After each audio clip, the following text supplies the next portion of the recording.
गावाचा मतदानावर बहिष्कार, गावबंदीचा लावला फलक, तर मागण्या मान्य न झाल्यामुळे शेतकरी आक्रमक।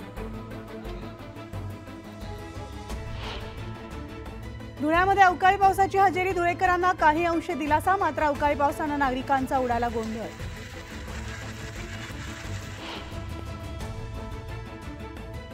माओवाद्यांकडून आदिवासी नागरिकाची हत्या, पोलीस खबरी असल्याचा केला आरोप।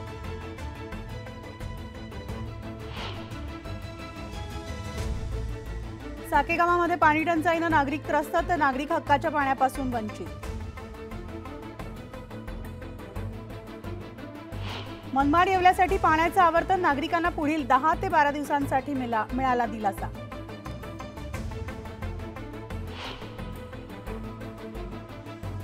वाशीमध्ये नागरिकांना दूषित पाणी पुरवठा, नागरिकांचे आरोग्य धोक्यात, वेळेत पाणी पुरवठा करण्याची नागरिकांची मागणी।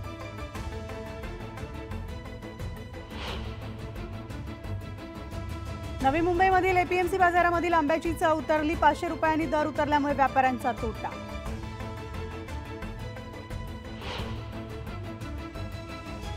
बाजारामध्ये विदेशी सफरचंद दाखल, तर 17 किलोच्या पेटीला 3000चा भाव आणि भाव वाढण्याची व्यापाऱ्यांनी वर्तवली शक्यता।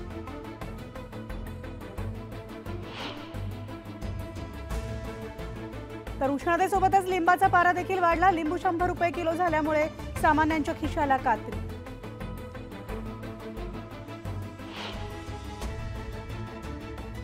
जळगावात अवकाळीची हजेरी, विजांच्या कडकडाटात जोरदार पाऊस, उन्हाच्या कडाक्यापासून नागरिकांना तात्पुरता दिलासा।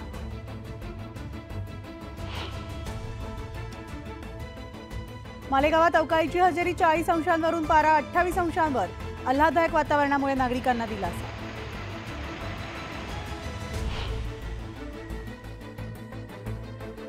बोईसरमध्ये ठाकरे गटाच्या उपसरपंच नीलम संख्येंवर गुन्हा दाखल, तर आचारसंहिता भंग केल्याप्रकरणी गुन्हा।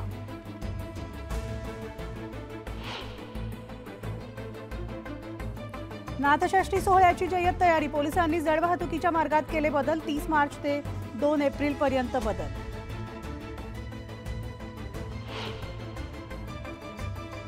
शाळकरी मुलांच्या बॅगेत सापडली धारदार शस्त्र आणि कोयते, नाशिकमधील धक्कादायक घटना पोलिसांच्या तपासात समोर।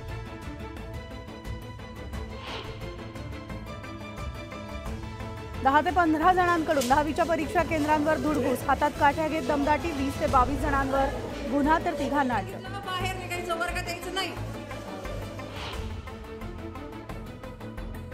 छत्रपती संभाजीनगरमध्ये प्रेम विवाहामध्ये मदत केल्यामुळे हत्या, युवकाच्या अंगावरून 4 वेळा नेली कार।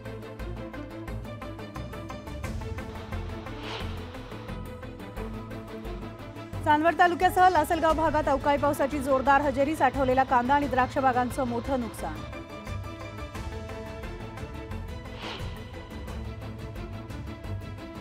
आणि विंचूरमध्ये विहिरींची पाणी पातळी घटली, जिल्ह्यावर पाणी टंचाईचं सावट, 66 गावांमधील विहिरी अधिग्रहित।